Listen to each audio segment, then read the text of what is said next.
Okey, Assalamualaikum dan salam sejahtera. Untuk kelas kita hari ini fokus pada last topic chapter 4, topik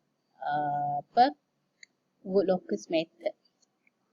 Okey, so kalau kita tengok dia punya objektif just to study how to sketch the root locus with a few steps. Okey, so kat sini nak buat root locus, kita ada a few step. Maybe ada step yang kita perlu guna, ada yang tak perlu guna. Okay. So basically untuk root locus ni kita fokus pada this one. Okay. Root locus, graphical presentation of the closed loop poles as a system parameter is a variant. Is a powerful method of analysis and design for stability and transient response. Okay. So maksudnya kita nak buat, kita first kena tengok pada dia punya characteristic equation. Okay, characteristic equation ni is something fokus pada pole. Okay. And then kita nak tengok apa yang akan berlaku kalau kita ada parameter. Okay, parameter is a value. What happened? Okay, so kat sini kita katakan parameter is a K and then kita ada K small, kita ada big K. So what happened? Okay. So basically root locus ni idea dia same with an equation. Okay. So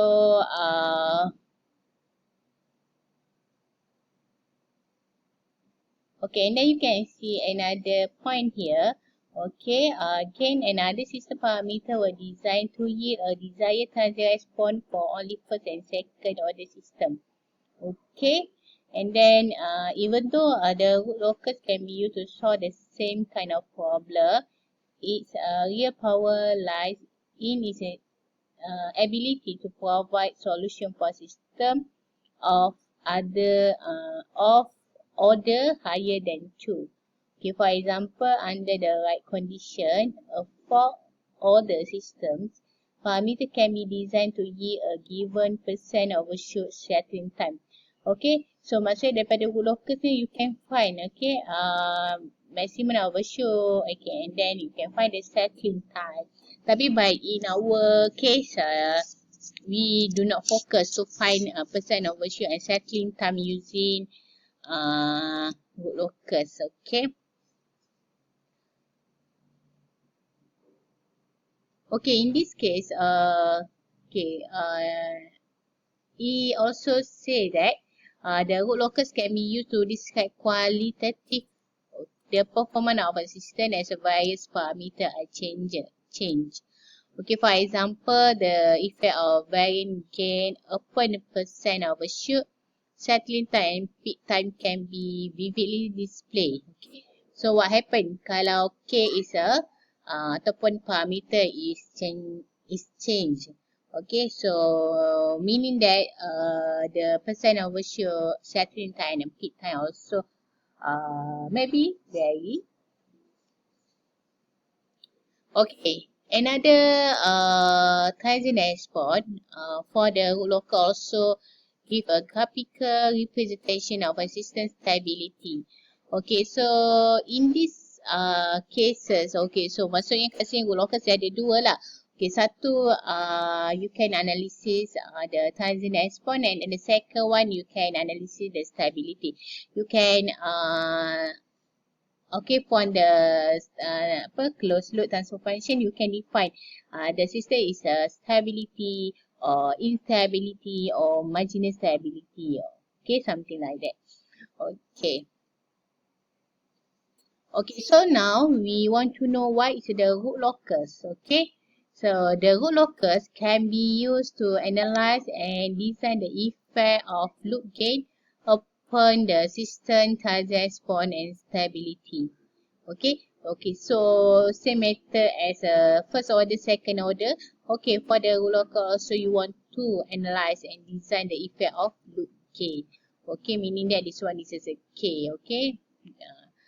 Okay, so for example here you have a closed loop, okay, and then you have a K1 and K2. So you want to know what happened to the stability. What happened to the present response for this case? Okay, so for example here, okay, for example, okay, so you can see this one, K1 and K2, and then, so first you need to find the closed loop transfer function. Okay, so this one S square plus 10S. Okay, so basically you akan dapat S square plus 10S plus K1, K2. Okay. So and then here you can see you have a two-pole S equals 0 and then S equal minus 10. Okay, and then so what happened to the K? So you can see here K, okay? So as for example, if you choose K equals 0, meaning that you have a pole is minus 10 and then another pole is a 0. Okay, so you can see here, so one is a 0, one is a 10, y is a minus 10. Okay, so bawah ni, okay. Yang atas ni adalah K. Okay, so you can see if you have a different K, meaning that you have a different pole and then you have a for pole 1 and pole 2. Okay. So something like this lah. Okay, so kalau you tukar-tukar dia punya gain, okay, tukar-tukar dia punya K. So you akan dapat something like this lah. Okay, bila you tukar K, so maksudnya dia punya S, maksudnya dia punya pole are different, okay. Okay, in this one, okay, so you can see the me at minus 5, okay, break away from the real axis and move into the complex plane. Okay. So you can see kalau tengok kat sini dia paling highest dia punya K adalah 25. Okay, kat sini. Okay, kalau for the real axis. Okay. So kat sini kita panggil dia break point. Okay, ataupun break away. So, okay, selalu kita cakap break away sebab dia adalah pole and pole kan. So break away.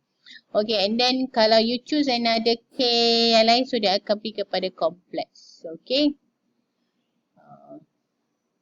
For most of our work, the discussion will be limited to positive gain. Okay, greater than 0. Okay, so kita just focus pada K greater than 0. Okay, so yang ni pun nak boleh baca. Basically, ni adalah penerangan daripada previous example. Okay, so you can read by yourself. Okay. So kat sini macam mana dia cakap, dia kata kat sini kan, if we increase the gain, the damping ratio diminish and the percent of ratio increase. Okay. So ni dia punya, apa kita katakan dia punya find out lah. Macam mana dia punya percent of ratio and then macam mana dia punya damping ratio. Okay, and then it's better you read a nice textbook. It's a lot of information. The nice textbook. Okay. Okay, the root locus will allow us to make the association and will become an important technique in the analysis and design of higher order system. Okay. Okay, so sebelum kita nak draw or sketch the root locus, so first you need to know what is the property of the root locus. Okay, basically kita ada dua property. Okay, pertama is okay, kita ada two property. Okay, nanti kita tengok apa itu property. Tapi sebelum nak tahu property dia, first kita tahu dia punya closed loop transfer function. Okay, and then second one is a characteristic polynomial ataupun kita panggil characteristic equation. Okay, so KGH plus 1 equals 0. Okay, so daripada sini kita perlukan, okay, okay, dia punya information. Okay, this one is a magnitude and then this one is a pole. What we call this one is a polar ataupun dia punya theta. Okay, something like this. Okay, so first you can tahu the characteristic polynomial in denominator become 0. Okay, and then you simplify, you akan dapat something like this. Okay, KGH plus 1 equals 0. Okay. Okay, before we sketch, okay. Okay, so dia ada yang saya maklumkan tadi, kita ada two properties. Okay, first is a magnitude. Okay, so K equal 1 over G multiply H.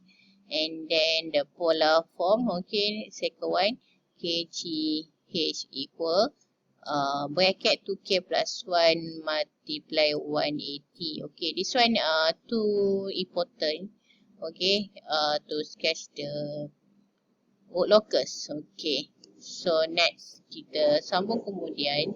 Okay, but okay, next slide saya akan cerita pasal apa macam mana nak sketch. Okay, that's all for this video. I hope you can dapat sedikit maklumat lah tentang apa locus. Okay, thank you.